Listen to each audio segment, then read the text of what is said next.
ओम शांति।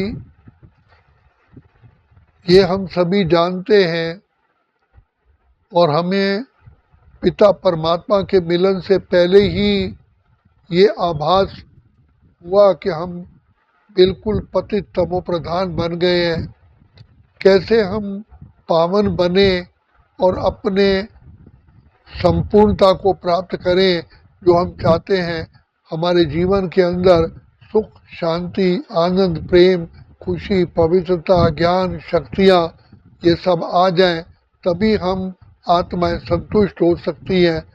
तो ये शिव बाबा ने हमको आकर के अपनी छत्र छाया में हमें ले आए और ला करके हमें ज्ञान स्वरूप बनाने के लिए बाबा ने भिन्न भिन्न प्रकार से हम आत्माओं को शिक्षा दिलवाई। तो ये सारा शिव बाबा का ही प्यार है, ये उनकी दुआएं हैं। और बाबा लास्ट तक भी यही कहते हैं कि बच्चे, सबसे पहले तुम्हारा जो शत्रु है वो है देह अभिमान, जिसको ईगो कहते हैं। बच्चे, तुम आत्मा हो, अजर अमर अविनाशी हो। आत्मिक स्थिति में टिकना ही सबसे बड़ी ज्ञान है, यही गुण है, यही शक्ति है। अब देखिए, कोई व्यक्ति अपने आप को ही भूल जाए तो कितनी उससे गलती हो जाती है। तो ये कितनी बड़ी भारी संसार की बड़ी मिस्टेक है। हम आत्मा होते हुए कह भी रहे हैं ये मेरा शरीर है, फिर भी अपने को शरीर समझ रहे हैं। और इस गलती को ठीक करने के लिए भी भगवान शिव बाबा भी हमें बार बार कहते भी हैं, फिर भी हम कोशिश करते हुए भी उस मंजिल तक नहीं पहुंच पाते हैं। तो बाबा फिर भी हम बच्चों को कहता है कि बच्चे, आप हिम्मत है बच्चे, मदद है बाप। इसमें हमने देखा है प्रभु प्यार, शिव बाबा के प्रति प्यार की बहुत बड़ी एक लिफ्ट मिलती है। जितना हम शिव बाबा से प्यार करते हैं, शिव बाबा को से प्यार भी तभी होता है जब हम शिव बाबा को पूरी रीति से पहचानते हैं। यही है, यही मेरा माता पिता है, यही मेरा शिक्षक है, यही मेरा पालनहार है, यही मेरा कल्याण के लिए निमित्त है, यही है, और इसके अलावा कोई कल्याण कर ही नहीं सकता। तो ये आत्मा में जब पक्का पक्का संपूर्ण निश्चय हो जाता है, बुद्धि का नेत्र पूरा खुल जाता है, तो आत्मा फिर किसी भी आकर्षण में नहीं आती। किसी भी प्रकार के आकर्षण नहीं होते, ना नाम का, ना मान का, ना शान का, ना किसी चीज़ का भी। और अपनी कर्म इंद्रियों पर भी कंट्रोल करने की शक्ति आ जाती है, क्योंकि बाबा के प्यार की एक अग्नि है, ऐसी विचित्र आध्यात्मिक अग्नि है जिसमें सारे ही शौक भस्म हो जाते हैं। और सत्यता तो ये है, एक पिता परमात्मा की गोद में समा जाना में ही सारी प्राप्तियां हैं। लेकिन हम परमात्मा की गोद में आते आते, अपने सच्चे पिता की गोद में आते आते फिर कहीं भटक जाते हैं। तो ये बाबा कहते हैं, बच्चे, इसके पीछे पुण्य का खाता चाहिए। तो पुण्य का खाता होता है बाबा की श्रीमत पर संपूर्ण रीति से चलना। जी बाबा, हाँ बाबा, अभी बाबा भगवान कह रहे हैं, तो इसीलिए इसमें सत्यता चाहिए, ऑनेस्टी चाहिए। और फिर बाबा कहते हैं, जब सत्यता और ऑनेस्टी आ जाती है तो पिता परमात्मा की अपरंपार दुआएं मिलती हैं, अपने आप ही निर्माणता आती है, निरअहंकारता आती है, और आत्मा की बुद्धि में ये बैठ जाता है कि मैं कुछ भी नहीं हूँ, करण करावनहार शिव बाबा है, मैं तो केवल निमित्त हूँ। ये पक्का पक्का बुद्धि में समा जाना, ये बड़ी ज्ञान की धारणा है, ज्ञान की प्राप्ति है, ज्ञान का रिजल्ट है। जब ज्ञान हमारी बुद्धि में समा जाता है, ऑटोमेटिकली निर्माणता, निरअहंकारता, दिव्यता आ जाती है। जैसे कोई कपड़ा बिल्कुल स्वच्छ होता है तो उस स्वच्छ स्वच्छ कपड़े में ट्रांसपेरेंसी आ जाती है, अंदर बाहर दिखाई देता है। तो बाबा भी कहते हैं बच्चे, तुम आत्माओं में भी ट्रांसपेरेंसी तभी आती है जब बाबा की याद में खो जाते हो। और बाबा की याद में खो जाने के लिए भी बहुत इसमें पुण्य का खाता चाहिए। तो पुण्य का खाता आता है जो अपने आप को मिटा करके तभी का मिटा दे अपनी हस्ती को। घर तू मर्तबा चाहे कि दाना खाक में मिलकर गुले गुलजार होता है। सब कुछ मिटाना पड़ता है।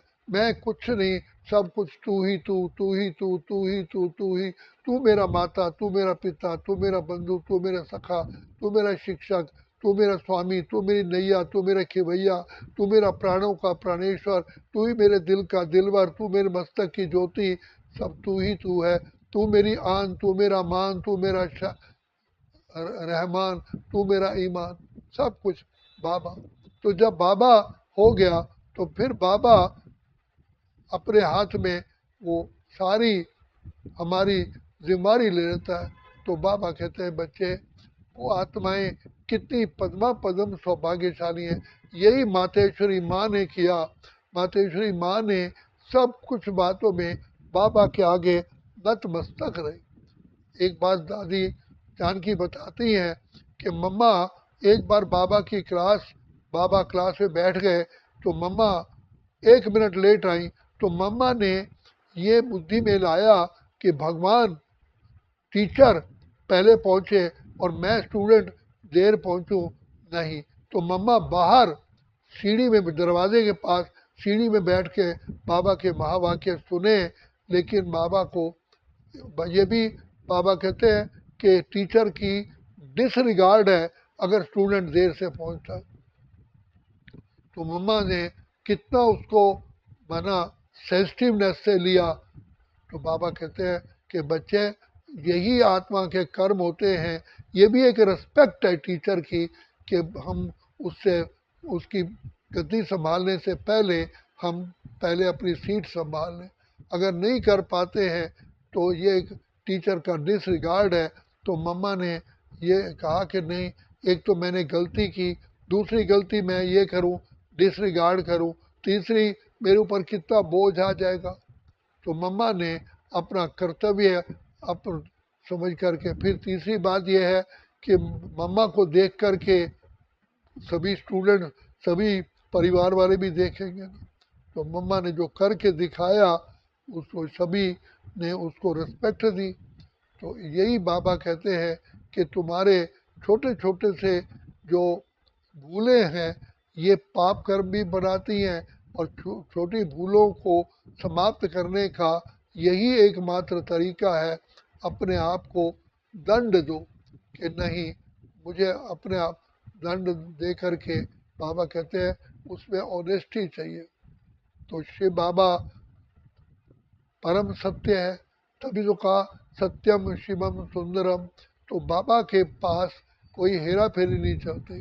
सच्चे दिल पे साहब राजी, और सच्चे दिल पे सच्चा वही हो सकता है जो भोला होता है, जिसको कोई ईगो नहीं है। सबसे पहले देही अभिमानी बनने से ईगोलेस हो जाते हैं, कोई अभिमान नहीं रहता, टोटली निमित्त बन जाते हैं, सरल चित्त बन जाते हैं, निर्माणता आते, निरअहकारता। देखो शिव बाबा निराकारी स्थिति में है तो सबदा ही निर्माण है। सभी बच्चों को कहता है बच्चे, मैं तुम गुलाम, मैं गुलाम, मैं गुलाम तेरा। ऑटोमेटिकली निर्माणता का गुण आता है। और जब हम निराकारी स्थिति में टिकते हैं, ऑटोमेटिकली निरअहकारता भी आती है, और निर्माणता भी आती है, और निर्भयता भी आती है। क्योंकि जब हम देह समझते हैं तभी हमें डर फील होता है। तो बाबा कहते हैं बच्चे, सबसे बड़ा गुण है निराकारी स्थिति। निराकारी स्थिति से अपने आप ही जो शिव बाबा के गुण हैं वो तुरंत आ जाते हैं, और वो हमें मार्गदर्शन करते हैं, हमारी बुद्धि में आ जाते हैं। तब बाबा कहते हैं जिसकी बुद्धि में भगवान बैठ गया, उसकी बुद्धि के हर नर्व सिस्टम, हर तंतु प्रॉपर काम करते हैं, हर सेल पूरे काम करते हैं, उसका शरीर भी ठीक होता है। तब कहा योगा कर्मेशु कौशलम, योग से कर्मों में कुशलता आती है, निर्णय शक्ति, समाने की शक्ति, परखने की शक्ति और सामना करने की शक्ति, बड़ी बात को छोटा करने की शक्ति, ये सारी शक्तियाँ समा जाती हैं। परिवर्तन शक्ति, आत्मा निरअहंकारी जो होती है, देही अभिमानी अवस्था, वो अपने आप को तुरंत ही अपने आप को एडजस्ट कर लेता है, अपना परिवर्तन करता है, वो बिल्कुल उसमें अभिमान नहीं होता। इसका मिसाल बताया दादा विश्वरतन थे, जो भी मम्मा ने ड्यूटी दी, जी जी मम्मा, कभी नहीं कहा कि मैं ये कैसे करूँगा, कभी भी अभिमान नहीं आया। दादा को यज्ञ की चौकीदारी की ड्यूटी मिली, दादा दादा ने स्वीकार की, तो इसीलिए मम्मा ने उनको सब्जी की ड्यूटी दी। जी मम्मा, एक बार कपड़े धुलाई नहीं हो रहे थे तो दादा को आया कि मैं इसे मदद करके यज्ञ सेवा करता हूँ, तो मम्मा को कहा मम्मा ये मैं काम करता हूँ, कर लेता हूँ। उसको इतना ईगोलेस थे, इतना निरअहंकारी थे, सारे कपड़े धोए, सब कुछ काम किया।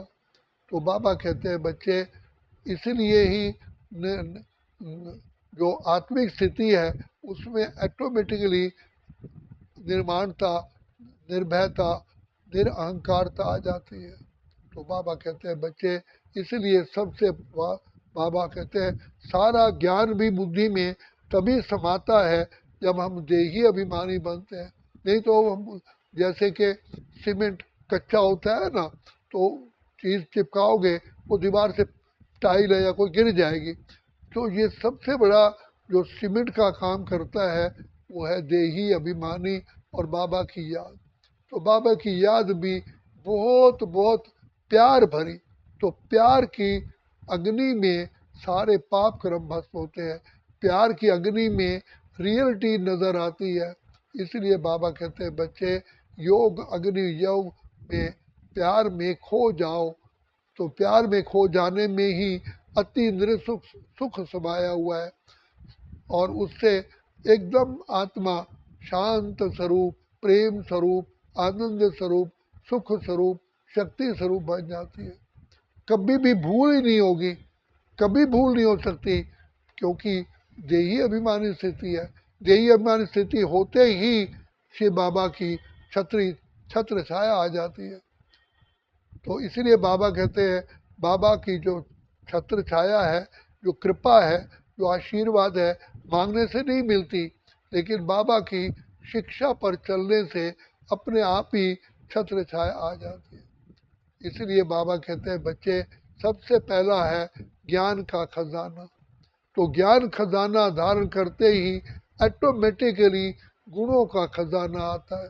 जो बाबा कहते हैं कम बोलो, धीरे बोलो, मीठा बोलो, रॉयल बोलो, कहने की जरूरत नहीं है। ज्ञान स्वरूप आत्मा ऑटोमेटिकली इस गुणों में टिक जाती है। फिर किसी भी आत्मा को, किसी भी परिस्थिति को, किसी भी वातावरण को भाप लेती है, परख जाती है।